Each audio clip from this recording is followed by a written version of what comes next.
Hello everyone, welcome back to our YouTube channel. तो आज की इस क्लास में हम लोग क्लास 12 ज्योग्राफी यानी भूगोल के फर्स्ट बुक यानी मानव भूगोल के मूलभूत सिद्धांत का चैप्टर 2 कंप्लीट करने वाले हैं। इससे पहले हम लोगों ने चैप्टर 1 कंप्लीट कर लिया। अगर आपने उस क्लास को नहीं किया है तो मैंने लिंक डिस्क्रिप्शन में डाल दिया, आप वहां से देख सकते हैं। तो आज का जो हमारा चैप्टर है विश्व की जनसंख्या वितरण घनत्व तथा वृद्धि। जी हाँ, तो आज की इस क्लास में हम लोग जनसंख्या वितरण घनत्व तथा वृद्धि के बारे में देखेंगे विश्व की। तो आप लोग क्लास को आखिर तक जरूर देखिएगा और साथ साथ में आप लोग नोट करते चलिएगा। जी हाँ, यहाँ से बहुत सारे क्वेश्चन आपको बोर्ड एग्जाम में डायरेक्टली पूछे जाएंगे। चलिए यहाँ पे आ चुका है। सबसे पहले हम लोग जनसंख्या घनत्व को देखेंगे, यानी पॉपुलेशन डेंसिटी को देखेंगे कि होता क्या है। जनसंख्या घनत्व प्रति वर्ग किलोमीटर क्षेत्रफल में निवास कर रहे व्यक्तियों की संख्या को प्रदर्शित करता है। जी हाँ, जो जनसंख्या का जो घनत्व है वो किसको प्रदर्शित करता है, यानी प्रति वर्ग किलोमीटर में, यानी पर एक वर्ग किलोमीटर क्षेत्रफल में जितनी जो जनसंख्या है वो निवास करती है, वही क्या है, हमारा जनसंख्या घनत्व है। जी हाँ, तो प्रति वर्ग किलोमीटर का मतलब क्या होता है, यानी 1 किलोमीटर लंबा और 1 किलोमीटर चौड़ा जो क्षेत्र है, जो एरिया है, उस पर जितने लोग निवास करते हैं वही हमारी क्या है, जनसंख्या का घनत्व है। अतः किसी प्रदेश के क्षेत्रफल तथा जनसंख्या में जो पारस्परिक अनुपात होता है उसे जनसंख्या घनत्व कहा जाता है। जी हाँ, अगर किसी प्रदेश की या किसी क्षेत्र की हम लोग क्या करेंगे, यानी क्षेत्रफल को वहाँ की जनसंख्या से भाग दे देंगे, जो हमारा अनुपात आएगा वही हमारा क्या है, जनसंख्या का घनत्व है। मैंने आपको जनसंख्या घनत्व के बारे में बता दिया और आप लोग साथ साथ में नोट जरूर कीजिएगा। जी हाँ, क्योंकि आप क्लास करेंगे और जब तक आप नोट नहीं करेंगे साथ में तो आपको ये चीज़ याद नहीं रहेगा, आप एग्जाम में अच्छे तरीके से इसको एक्सप्लेन नहीं कर पाएंगे। तो आप लोग साथ साथ में नोट जरूर करिएगा और डिस्क्रिप्शन मैंने टेलीग्राम का लिंक डाल दिया, टेलीग्राम में जुड़ जाइए। मैं वहाँ पे आपको PDF नोट्स डाल दूंगा, वहाँ से आप रिवाइज कर सकते हैं। चलिए, तो हमारे यहाँ पे जो सेकंड है वो क्या है, जनसंख्या वितरण को प्रभावित करने वाले 3 भौगोलिक कारक। जी हाँ, जो जनसंख्या वितरण है उसको जो प्रभावित करता है भौगोलिक कारक वो कौन से है, तो हम लोग यहाँ पे 3 भौगोलिक कारक को देखेंगे। जनसंख्या वितरण को प्रभावित करने वाले 3 कारक निम्नवत है। जी हाँ, तो यहाँ पे निम्नलिखित है कौन कौन से कारक है। सबसे पहला जो हमारा भौगोलिक कारक है जनसंख्या वितरण को प्रभावित करने वाला, वो है जल की उपलब्धता। जी हाँ, पीने योग्य जल की पर्याप्त उपलब्धता वाले भूभागों पर मानव अपने बसने को प्राथमिकता प्रदान करता है। जी हाँ, यानी जहाँ पे जल की उपलब्धता ज़्यादा होगी वहाँ पे मानव क्या करते हैं, बसने को प्राथमिकता देते हैं, यानी वहाँ पे बसना पसंद करते हैं। ये हमारा सबसे पहला भौगोलिक कारक है, किसका, जनसंख्या का वितरण का, यानी डिस्ट्रीब्यूशन ऑफ पॉपुलेशन का। चलिए अब दूसरा हम लोग देख लेंगे यहाँ पे कारण कौन सा है। जी हाँ, दूसरा कारण भी आ चुका है। क्या बोला जा रहा है, भू आकृति, यानी भूमि की आकृति, यानी पृथ्वी की बनावट। ये भी क्या है, हमारा दूसरा रीजन है किसका, जनसंख्या वितरण का। समतल मैदानी भाग पर्वतीय एवं पठारी क्षेत्रों की तुलना में मानवीय निवास के लिए अधिक उपयुक्त होते हैं। जी हाँ, जो समतल जो प्लेन एरिया होता है वहाँ पे लोग ज़्यादा यानी बैठना यानी बसना पसंद करते हैं, किसकी अपेक्षा, पर्वतीय एवं पठारी क्षेत्रों की तुलना में। जी यानी पर्वतीय क्षेत्रों में और जो पठारी क्षेत्रों की जो तुलना में होता है, मानव कहाँ पे, यानी प्लेन समतल जगहों में बसना पसंद करते हैं। तो ये भी हमारा भू आकृति भी हमारा क्या है, दूसरा सबसे बड़ा यानी कारक है किसका, जनसंख्या वितरण का। तो अब हम लोग तीसरा कारक को देख लेते हैं। कौन सा है हमारा तीसरा कारक, जलवायु। जी यानी क्लाइमेट। कम मौसमीय परिवर्तन वाली मृदुल जलवायु दशाएं मानवीय बसाव के लिए अधिक अनुकूल होती है। जी हाँ, यानी जहाँ पे जलवायु का परिवर्तन होगा वो क्या होगा, काफ़ी कम होगा, तो वहाँ पे लोग क्या करते हैं, बसना पसंद करते हैं। जी हाँ, ये भी हमारा तीसरा कारक हो गया किसका, जनसंख्या वितरण का। जी हाँ, ये जो सारे हमने कारक पढ़े ये सारे भौगोलिक कारक हैं, तो मैंने आपको अच्छी तरीके से समझा दिया, तो आप लोग नोट जरूर कर लीजिएगा। चलिए अब हम लोग देखेंगे यहाँ पे नेक्स्ट क्वेश्चन को। क्वेश्चन क्या बोला जा रहा है, जनसंख्या वृद्धि। जी हाँ, तो जनसंख्या वृद्धि होता क्या है, तो मैं इसके बारे में आपको अच्छी तरीके से समझा देता हूँ। जनसंख्या वृद्धि जिसको हम लोग क्या बोलते हैं, पॉपुलेशन ग्रोथ। किसी दिए गए समय में जनसंख्या के आकार में परिवर्तन को जनसंख्या वृद्धि कहा जाता है। जी हाँ, तो जनसंख्या वृद्धि किसे कहा जाता है, यानी किसी दिए गए समय में, यानी किसी दिए गए समय के अंतराल में, यानी टाइम पीरियड में जनसंख्या के आकार में जो परिवर्तन होता है, जो चेंजेस होता है, उसी को ही हम लोग क्या कहते हैं, जनसंख्या वृद्धि कहते हैं, यानी पॉपुलेशन ग्रोथ कहते हैं। जनसंख्या की यह वृद्धि धनात्मक यानी पॉजिटिव एवं ऋणात्मक यानी नेगेटिव दोनों हो सकती है। जी हाँ, जो ग्रोथ जो हो सकता है पॉपुलेशन का वो ऋणात्मक भी हो सकता है, यानी नेगेटिव भी हो सकता है, और पॉजिटिव यानी धनात्मक भी हो सकता है, यानी बढ़ भी सकती है और घट भी सकती है। इसका मतलब यही हुआ। तो इसका हम लोग रीजन देख लेंगे, कारण देख लेंगे कि जो जनसंख्या का वृद्धि होता है ये क्यों होता है, इसका कारण क्या है।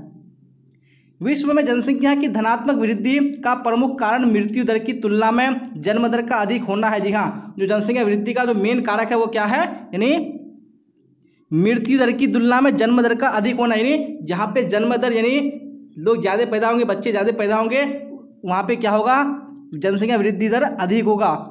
ये क्या है हमारा रीजन है, कारण है जनसंख्या वृद्धि होने का। चलिए अब देख लेंगे हम लोग नेक्स्ट क्वेश्चन यानी क्वेश्चन नंबर 4 को। क्या बोला जा रहा है क्वेश्चन नंबर 4 में, ध्यान से आप लोग समझने की कोशिश कीजिएगा और साथ साथ में मैं बोल रहा हूँ कि आपको नोट हर हाल में अपने नोट कॉपी में कर लेना है। जी हाँ, ताकि आपको एग्जाम में कोई भी परेशानी या कोई भी दिक्कत ना हो। जी हाँ, तो क्वेश्चन नंबर 4 में क्या बोला जा रहा है, जन्म दर और मृत्यु दर में अंतर स्पष्ट कीजिए। जी हाँ, जो जन्म दर है और जो मृत्यु दर है इसमें क्या अंतर है, क्या डिफरेंस है, ये हमको मांगा है यानी पूछा है सवाल में। तो हम लोग आंसर देख लेते हैं। सबसे पहला पॉइंट क्या है, एक वर्ष में प्रति 1000 जनसंख्या पर जीवित जन्म लेने वाले शिशुओं की संख्या को जन्म दर कहा जाता है। जी हाँ, यानी प्रति 1000 जनसंख्या पर जितने भी जीवित बच्चे, जितने भी जीवित शिशु होते हैं उसकी संख्या होती है, उसी को हम लोग क्या बोलते हैं, जन्म दर कहते हैं। यानी 1000 में मान लीजिए कि 50 बच्चे क्या हुए, जीवित रहा, तो यही जीवित यानी 50 क्या हो गया हमारा जन्म दर हो गया। जबकि एक वर्ष में प्रति 1000 जनसंख्या पर मरने वाले व्यक्तियों की संख्या को मृत्यु दर कहा जाता है। और प्रति 1000 में मान लीजिए कि 100 बच्चे मर गए तो हमारा जो यहाँ पे 100 हुआ ये क्या हो गया, मृत्यु दर हो गया। और 50 जो बच्चा जिंदा रहा वो क्या हो गया, हमारा जन्म दर हो गया। जी हाँ, तो ये हमारा क्या है, डिफरेंस है, अंतर है किस चीज़ का, जन्म दर का और मृत्यु दर का। चलिए तो दूसरा हम लोग पॉइंट देख लेते हैं, क्या है,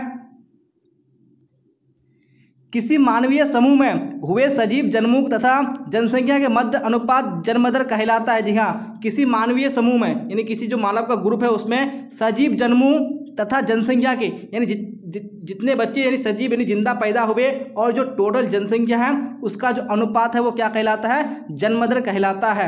जबकि मानवीय समूह में होने वाली मृत्यु की संख्याओं तथा कुल जनसंख्या के मध्य अनुपात को मृत्यु दर कहा जाता है। जी हाँ, अगर मान लीजिए देश की कुल जनसंख्या का हम लोग देश के कुल मृत व्यक्तियों की जनसंख्या से हम लोग क्या करेंगे, अनुपात निकालेंगे तो वो हमारा मृत्यु दर कहलाएगा। जबकि हम लोग देश की कुल जनसंख्या से अगर देश में जीवित बच्चों की संख्या, जीवित व्यक्तियों की संख्या का अनुपात निकालेंगे तो वो हमारा जन्म दर कहलाएगा। तो ये हम लोगों ने अंतर देख लिया, क्या जन्म दर और मृत्यु दर में अंतर है। तो अब देख लेंगे हम लोग नेक्स्ट क्वेश्चन, क्वेश्चन नंबर 5। क्या बोला जा रहा है क्वेश्चन 5 में, ध्यान से देखिएगा आप लोग, बहुत ही इंपॉर्टेंट क्वेश्चन है।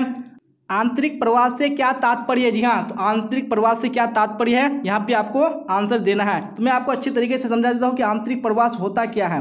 आंतरिक प्रवास से तात्पर्य किसी देश के अंदर एक राज्य से दूसरे राज्य अथवा एक शहर से दूसरे शहर अथवा किसी एक क्षेत्र से दूसरे क्षेत्र की ओर किए जाने वाले प्रवास से है। जी हाँ, जो आंतरिक प्रवास होता है जिसको हम लोग क्या बोलते हैं, इंटरनल माइग्रेशन। जी हाँ, ये जो आंतरिक प्रवास होता है ये किसी देश के अंदर में ही होता है। जी हाँ, चाहे वो एक राज्य से दूसरे राज्य में हो या एक शहर से दूसरे शहर में हो या किसी एक क्षेत्र से दूसरे क्षेत्र में हो, इसको हम लोग क्या बोलेंगे, आंतरिक प्रवास बोलेंगे। यानी किसी देश के अंदर में ही ये प्रवास होता है, देश से बाहर नहीं होता है। अगर एक देश से दूसरे देश में प्रवास होता है तो उसको हम लोग फिर आंतरिक प्रवास ना बोल के हम लोग उसको क्या बोलेंगे, अंतर्राष्ट्रीय प्रवास बोलेंगे। तो मैंने आपको आंतरिक प्रवास के बारे में बता दिया कि ये देश के अंदर में ही होता है। चलिए अब देख लेंगे हम लोग नेक्स्ट क्वेश्चन, क्वेश्चन नंबर 6। जी हाँ, जैसा कि आप देख पा रहे होंगे ये जो सारे क्वेश्चन है आपको बोर्ड एग्जाम में पूछे जा चुके हैं और आपको पूछने के चांसेस हैं। तो आपको किसी भी हाल में क्लास को स्किप नहीं करना है। अगला यहाँ पे जो इंपॉर्टेंट क्वेश्चन हमारा क्वेश्चन नंबर 6 क्या बोला जा रहा है,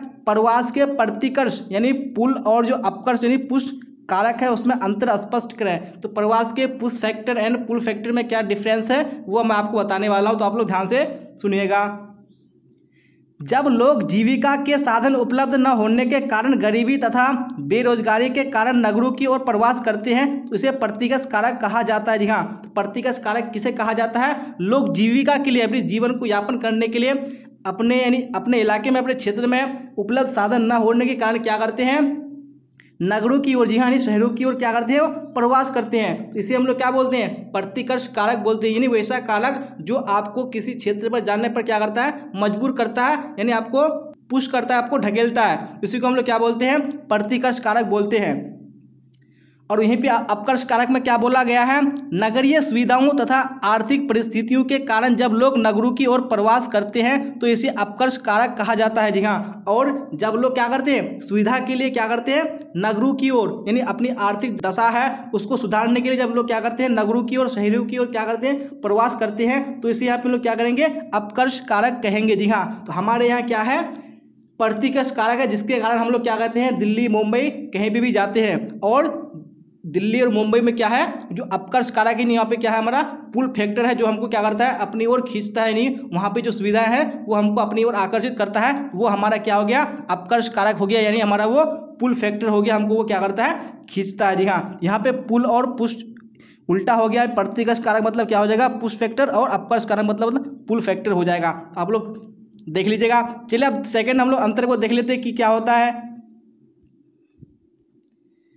प्रतिकर्ष कारक के कारण लोग अपने उद्गम स्थान से दूसरे स्थान की ओर जाते हैं। जी हाँ, उद्गम स्थान वो स्थान होता है जिस स्थान को आप छोड़ के दूसरे स्थान की ओर जाते हैं, वो हमारा क्या हो गया, उद्गम स्थान हो गया। जैसे हम लोग बिहार से दिल्ली जाते हैं तो हमारा बिहार क्या हो गया, उद्गम स्थान हो गया। और जिस स्थान पे हम लोग दिल्ली पहुंचे और दिल्ली हमारा क्या हो गया, वो गंतव्य स्थान हो गया। जी हाँ, तो उद्गम स्थान जिस स्थान से हम लोग प्रवास के लिए निकलते हैं और जिस स्थान पे जाके पहुंचते हैं वो हमारा गंतव्य स्थान हो गया, यानी डेस्टिनेशन पॉइंट हो गया। तो यहाँ पे क्या बोला जा रहा है, प्रतिकर्ष कारक के कारण लोग अपने उद्गम स्थान से दूसरे स्थान की ओर जाते हैं, लेकिन अपकर्ष कारक में क्या होता है, अपकर्ष कारक के कारण क्या होता है, लोग गंतव्य स्थान को आकर्षक बनाते हैं। जी हाँ, क्या बनाते हैं, यानी जो हमारा डेस्टिनेशन पॉइंट है, जो हमारे जहाँ पे पहुँचने वाले हैं वहाँ के लोग उसको क्या बनाते हैं, आकर्षक बनाते हैं, यानी सुविधाजनक बनाते हैं, ताकि लोग क्या है वहाँ पे जाए और अपना रोजी रोटी कमाए। तो हम लोग ने यहाँ पे अपकर्ष कारक और प्रतिकर्ष कारक का जो अंतर है वो देख चुका है। हम लोग आप देखेंगे यहाँ पे अगला क्वेश्चन यानी क्वेश्चन नंबर 7 क्या बोला जा रहा है, जनांकीय संक्रमण सिद्धांत की 3 प्रमुख अवस्थाओं का वर्णन करें। जी हाँ, जो जनांकीय संक्रमण सिद्धांत है उसकी 3 कौन सी प्रमुख अवस्थाएं हैं उसका वर्णन करेंगे। तो पहले उनकी अवस्थाओं को देखने से पहले हम लोग जनांकीय संक्रमण सिद्धांत के बारे में पढ़ेंगे कि ये होता क्या है। किसी क्षेत्र की जनसंख्या के वर्णन तथा भविष्य की जनसंख्या के पूर्व अनुमान के लिए जनांकीय संक्रमण सिद्धांत का उपयोग किया जाता है। जी हाँ, तो इस सिद्धांत का उपयोग क्यों किया जाता है, यानी किसी क्षेत्र की जनसंख्या का वर्णन तथा भविष्य की जो जनसंख्या का पूर्व अनुमान मतलब पहले ही अनुमान लगा लेना कि जो यानी इतने साल बाद जो देश की जो जनसंख्या होगी वो कितनी जा सकती है, यही अनुमान लगाने के लिए और जो अभी फिलहाल प्रेजेंट टाइम में जो देश की जनसंख्या है उसका वर्णन करने के लिए ही जनांकीय संक्रमण सिद्धांत का उपयोग किया जाता है। मैंने आपको समझा दिया जनांकीय संक्रमण सिद्धांत के बारे में। अब मैं आपको इसकी 3 जो प्रमुख अवस्थाएं हैं मैं उसके बारे में आपको एक एक करके बारी बारी से समझाने वाला हूँ, तो आप लोग ध्यान से सुनिएगा। सबसे पहले हम लोग प्रथम अवस्था को देखेंगे कि प्रथम अवस्था में क्या होता है। इस अवस्था के महत्वपूर्ण पक्ष है। जी हाँ, तो इस अवस्था के कौन से महत्वपूर्ण पक्ष है, उच्च जन्म दर तथा उच्च मृत्यु दर। जी हाँ, तो इस अवस्था में क्या होता है, जन्म दर भी यानी जो बर्थ रेट है वो भी उच्च होता है, और जो मृत्यु दर है यानी जो मृत्यु का रेट है यानी मरने वाले बच्चों की जो संख्या है वो भी अधिक होता है। इस अवस्था में अधिकांश जनसंख्या कृषि कार्यों में संलग्न मिलती है। जी हाँ, यानी जो ऐसी अवस्था है इसमें जो लोग ज़्यादातर लोग मिलते हैं वो किस कार्य में मिलते हैं, कृषि कार्यों में। जी हाँ, एग्रीकल्चर से जुड़े हुए रहते हैं। दूसरी ओर इस अवस्था में अधिकांश लोग निरक्षर रहते हैं। जी हाँ, यानी इस अवस्था में जो लोग रहते हैं वो क्या रहते हैं, निरक्षर मतलब अनएजुकेटेड यानी अनपढ़ रहते हैं, गंवार रहते हैं, यानी पढ़े लिखे नहीं होते हैं। प्रौद्योगिकी का स्तर निम्न होता है। जी हाँ, जो टेक्नोलॉजी होता है इसका जो स्तर जो लेवल होता है काफ़ी निम्न काफ़ी लो होता है, तथा महामारी तथा भोजन की अपर्याप्त आपूर्ति के कारण उच्च मृत्यु दर मिलती है। जी हाँ, और महामारियों के कारण यानी इस अवस्था में क्या होती है, महामारियाँ अधिक होती है, और जो भोजन की जो अपर्याप्त आपूर्ति है। जी हाँ, इस अवस्था में भोजन सभी को बराबर मात्रा में पूर्ति नहीं हो पाती है, जिसके कारण से क्या होता है, इस अवस्था में उच्च मृत्यु यानी मरने वाले बच्चे की संख्या क्या होती है, ज़्यादा होती है, लोगों की संख्या ज़्यादा होती है, तथा जीवन प्रत्याशा भी कम मिलती है। जी हाँ, जो लाइफ एक्सपेक्ट यानी जो लाइफ का जीने का जो हमारा काल है वो भी क्या होती है, इसमें काफ़ी कम होती है। मैंने आपको प्रथम अवस्था के बारे में बता दिया यानी जनांकीय संक्रमण सिद्धांत का। अब हम लोग दूसरी अवस्था में देखेंगे, और ये पॉइंट आपको हर हाल में याद रखना है कि जो प्रथम अवस्था में उच्च जन्म दर और मृत्यु दर क्या होता है, दोनों काफ़ी उच्च होता है। चलिए अब दूसरा हम लोग देख लेते हैं। यहाँ पे दूसरा अवस्था क्या है, इस अवस्था के प्रारंभ में प्रजननशीलता यानी जन्म दर उच्च रहती है। तो ऐसी अवस्था में क्या रहती है, द्वितीय अवस्था में जो जन्म दर है वो क्या रहती है, प्रारंभ में शुरू में उच्च रहती है, लेकिन समय के साथ साथ यानी टाइम टू टाइम क्या होता है, उनमें धीमी गति से गिरावट शुरू हो जाती है। किसमें, यानी जन्म दर में। स्वास्थ्य संबंधी दशाओं व स्वच्छता दशाओं में सुधार के कारण मृत्यु दर में जन्म दर की तुलना में अधिक तेजी से गिरावट अनुभव की जाती है। जी हाँ, यानी इस अवस्था में क्या होता है, जो स्वास्थ्य संबंधी हमारी जो दशा है, जो कंडीशन है, और जो स्वच्छता दशा है उसमें क्या किया जाता है, सुधार किया जाता है, जिसके कारण जो हमारी मृत्यु दर है उसमें क्या होती है, यानी कमी महसूस की जाती है, जिसके कारण इस अवस्था में जनसंख्या की तीव्र वृद्धि होती है। जिसके कारण क्या होती है, यानी इस अवस्था में जनसंख्या की तीव्र वृद्धि होती है। क्यों तीव्र वृद्धि होती है? क्योंकि इसमें जो मृत्यु दर होता है वो क्या होता है, काफ़ी कम होता है। जब लोग कम मरेंगे तो जनसंख्या क्या होगी, जनसंख्या में वृद्धि होगी, इसलिए क्या होता है, इसमें तीव्र वृद्धि होता है जनसंख्या में। चलिए अब हम लोग तीसरी अवस्था को देखेंगे और तीसरी अवस्था में क्या होता है आप लोग फिर नोट करने की कोशिश कीजिएगा। तृतीय अवस्था, इस अवस्था में जन्म दरें तथा मृत्यु दरें दोनों में ही तीव्र गिरावट आ जाती है। जी हाँ, पहली अवस्था में जन्म दर और मृत्यु दर दोनों क्या था, उच्च था, लेकिन इस अवस्था में क्या होती है, जन्म तथा मृत्यु दर दोनों में ही तीव्र गिरावट आ जाती है, जिससे जनसंख्या या तो स्थिर हो जाती है या तो क्या हो जाती है, यानी एक जगह रुक जाती है, यानी ना ही बढ़ती है ना ही घटती है, या उसमें मंद गति से वृद्धि होती है। लेकिन अगर होती भी है तो क्या मंद, यानी काफ़ी स्लो गति से वृद्धि होती है।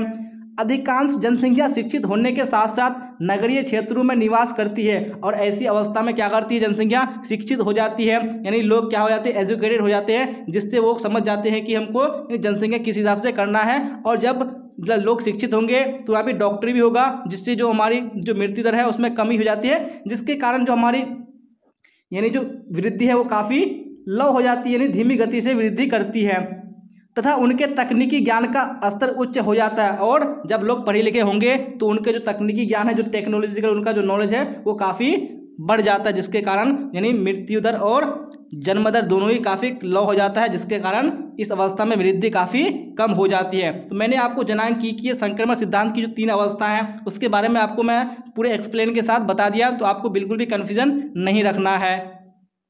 जी हाँ, तो इसी के साथ मैंने जो आज का चैप्टर है बिल्कुल कंप्लीट कर दिया है। इस चैप्टर से आपसे रिलेटेड जो भी क्वेश्चन आएगा आपको बिल्कुल भी घबराने की जरूरत नहीं है, आपको बिल्कुल अच्छे तरीके से आंसर करना है। जो मैंने आपको नोट कराया उसको आपको हर हाल में नोट कर लेना है। तो मैंने आपको जो थ्योरी है बिल्कुल बता दिया। अब हम लोग चलेंगे यहाँ पे ऑब्जेक्टिव टाइप क्वेश्चन की वजह, क्योंकि आपको एग्जाम में ऑब्जेक्टिव टाइप भी क्वेश्चन पूछेंगे। तो मैंने इस चैप्टर से जितने भी इंपॉर्टेंट क्वेश्चन थे, यानी जो एग्जाम में आपको पूछे जाएंगे, वो सारा मैं आपके सामने में लेके आया हूँ। आप लोग साथ साथ में आंसर जरूर बताते चलिएगा। निम्नलिखित में से किस महाद्वीप में जनसंख्या वृद्धि यानी आकार सर्वाधिक है? यानी कौन सी महाद्वीप है जिसमें जनसंख्या जो वृद्धि का जो आकार में सबसे अधिक है? यहाँ पे आपको राइट आंसर बताने हैं। बिल्कुल ऑप्शन नंबर ए जो अफ्रीका है, इसमें क्या होता है, जनसंख्या वृद्धि का यानी आकार की दृष्टि काफ़ी अधिक है। चलिए अब दूसरा क्वेश्चन देखेंगे और आप लोग कमेंट बॉक्स में साथ साथ में कमेंट बॉक्स में आंसर बताते चलिएगा। चलिए तो क्वेश्चन नंबर 2 भी स्क्रीन पर आ चुका है। क्या बोला जा रहा है, निम्नलिखित में से कौन सा एक विरल जनसंख्या वाला क्षेत्र नहीं है? कौन सा एक विरल जनसंख्या वाला क्षेत्र नहीं है? विरल का मतलब क्या होता है, यानी सघन का जस्ट ऑपोजिट। विरल मतलब यानी दूर दूर लोग रहते हैं, वो क्षेत्र नहीं है। यहाँ पे आपका ऑप्शन नंबर हो जाएगा सी, जी यानी दक्षिण पूर्वी एशिया। ये विरल जनसंख्या वाला क्षेत्र नहीं, यानी ये क्या है, सघन जनसंख्या वाला क्षेत्र है। चलिए अब नेक्स्ट क्वेश्चन है क्वेश्चन नंबर 3 का। कमेंट बॉक्स में आप लोग राइट आंसर बताइए कौन सा होगा। निम्नलिखित में कौन सा एक प्रवास का प्रतिकर्ष कारक नहीं है? देखा, तो मैंने आपको प्रतिकर्ष और अपकर्ष कारक के बारे में बता दिया। यहाँ पे प्रवास का प्रतिकर्ष कारक नहीं है। तो यहाँ पे 3 का right answer option number C हो जाएगा। देखा नहीं, चिकित्सा एवं शैक्षणिक सुविधाएं, ये क्या है, प्रतिकर्ष कारक नहीं है। देखा, ये सारे कौन से कारक है, अपकर्ष कारक है, जो अपनी ओर क्या करते हैं, लोगों को प्रवास करने पर मजबूर करते हैं, आकर्षित करते हैं, इसलिए इसको हम लोग क्या बोलते हैं, अपकर्ष कारक। चलिए आप देख लेंगे यहाँ पे नेक्स्ट क्वेश्चन, क्वेश्चन नंबर 4 क्या है। क्वेश्चन नंबर 4 में ध्यान से देखिए और साथ में कमेंट बॉक्स में आंसर बताइए। विश्व में सर्वाधिक जनसंख्या केंद्रित है? जी हाँ, यानी विश्व में जो सर्वाधिक जनसंख्या है, यानी ज़्यादातर जो लोग रहते हैं वो कहाँ पे रहते हैं? तो मैंने आपको पहले ही बता दिया था, यानी मैदानी क्षेत्रों में, यानी मैदानों में। तो ऑप्शन नंबर सी बिल्कुल राइट हो जाएगा। चलिए आप देख लेंगे नेक्स्ट क्वेश्चन, क्वेश्चन नंबर 5 क्या बोला जा रहा है, 5 में देखिए और राइट आंसर बताइए।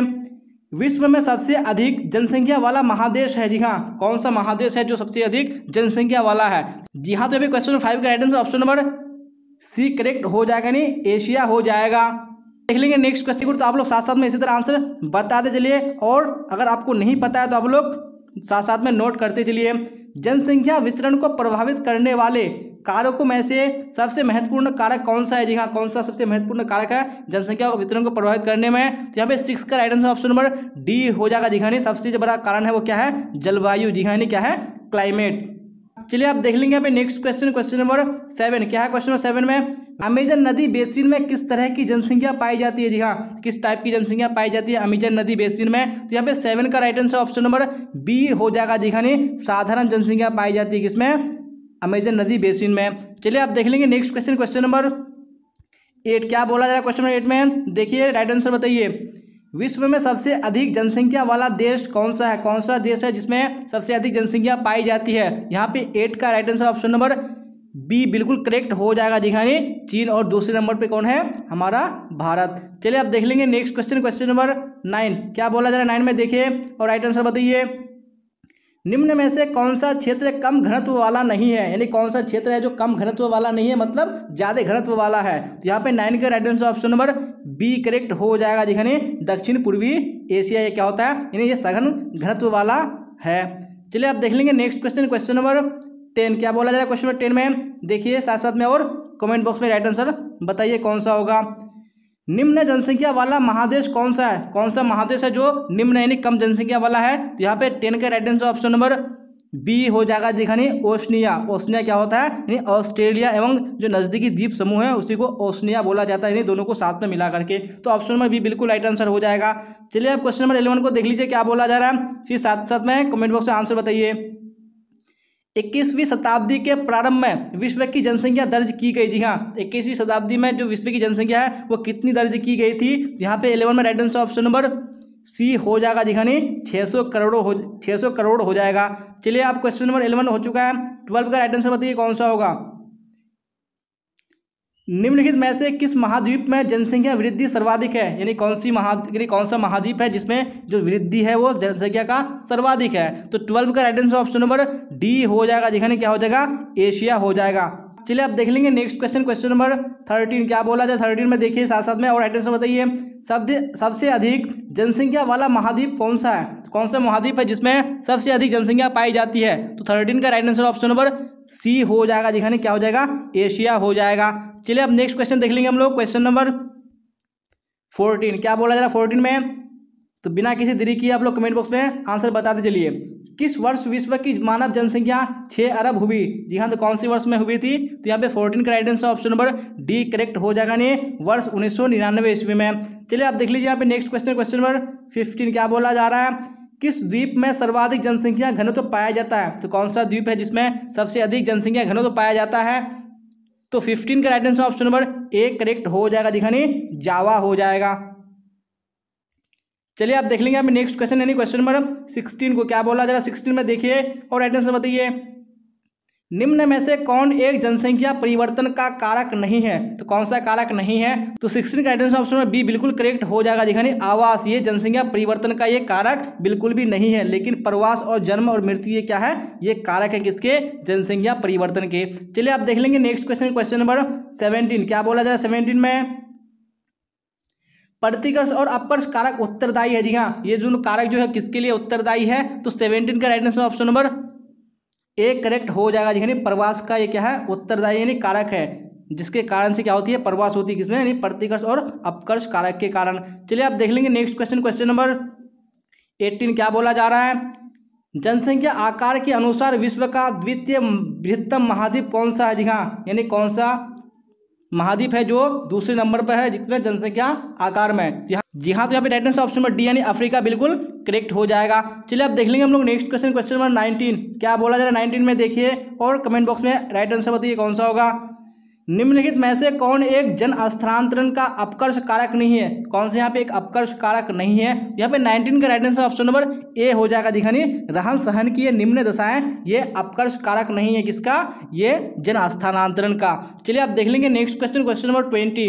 क्या बोला जा रहा है 20 में, कमेंट बॉक्स में आंसर बताइए। जनसंख्या वृद्धि दर सर्वाधिक है। जी हाँ, तो किसमें जनसंख्या वृद्धि दर सर्वाधिक है? तो 20 का राइट आंसर ऑप्शन नंबर एक करेक्ट हो जाएगा। दिखानी अफ्रीका में मैंने पहले ही बता दिया, यानी जो अफ्रीका महाद्वीप है जिस उसमें क्या होता है? जनसंख्या का जो वृद्धि दर है क्या है? सर्वाधिक है। चलिए आप देख लेंगे नेक्स्ट क्वेश्चन और देख पा रहे होंगे कि क्वेश्चन 2019 के आपके बिहार बोर्ड के एग्जाम में पूछा जा चुका है, तो आपको हर हाल में याद रखने हैं क्योंकि आपको प्रीवियस ईयर्स के क्वेश्चन बोर्ड एग्जाम में बार बार रिपीट होते हैं। चलिए आप क्वेश्चन 21 को देख लीजिए। क्या बोला जा रहा है, निम्नलिखित में से कौन सा क्षेत्र सघन जनसंख्या वाला है? तो कौन सा क्षेत्र है जहाँ पे जनसंख्या सघन यानी काफी अधिक पाई जाती है? यहाँ पे 21 का right answer option number A बिल्कुल करेक्ट हो जाएगा, दक्षिण पूर्वी एशिया। चलिए अब नेक्स्ट क्वेश्चन को देख लीजिए, क्वेश्चन नंबर 22। क्या बोला जाए 22 में, निम्नलिखित में से कौन विरल जनसंख्या वाला क्षेत्र है? कौन सा विरल जनसंख्या वाला क्षेत्र है? तो यहाँ पे 22 का राइट आंसर ऑप्शन में डी बिल्कुल करेक्ट हो जाएगा। दिखाने पश्चिमी ऑस्ट्रेलिया ये क्या है, यानी विरल जनसंख्या वाला क्षेत्र है। तो मैंने आपको इस क्लास में जो थ्योरी था वो बिल्कुल कंप्लीट करा दिया और जो ऑब्जेक्टिव टाइप क्वेश्चन था बिल्कुल कंप्लीट करा दिया। जी हाँ, अगर आपने इस क्लास को पूरे अच्छी तरीके से किया होगा तो आपको एग्जाम में इस चैप्टर से बाहर बिल्कुल भी क्वेश्चन नहीं आएगा, सारा क्वेश्चन यहीं से आपको पूछा जाएगा। तो यहाँ तक बने रहने के लिए आप सबका धन्यवाद। अगर क्लास अच्छी लगी हो तो आपको लाइक कर देना है, अपने दोस्तों में आपको शेयर कर देना है, और जो भी स्टूडेंट इस चैनल पर नहीं आ रहे हैं चैनल को सब्सक्राइब करके बेल आइकन को प्रेस कर लेना है। मैं आपको इस चैनल में बिहार बोर्ड क्लास 12 के जितने भी सारे सब्जेक्ट हैं वो सब मैं आपको बारी बारी से पढ़ाने वाला हूं, तो आपको हर हाल में लाइक कर देना है और सब्सक्राइब कर लेना है। तो यहाँ तक बने रहने के लिए आप सबका धन्यवाद। फिर मिलेंगे हम लोग अगली क्लास में। Till then bye bye, tata, see you on the next class.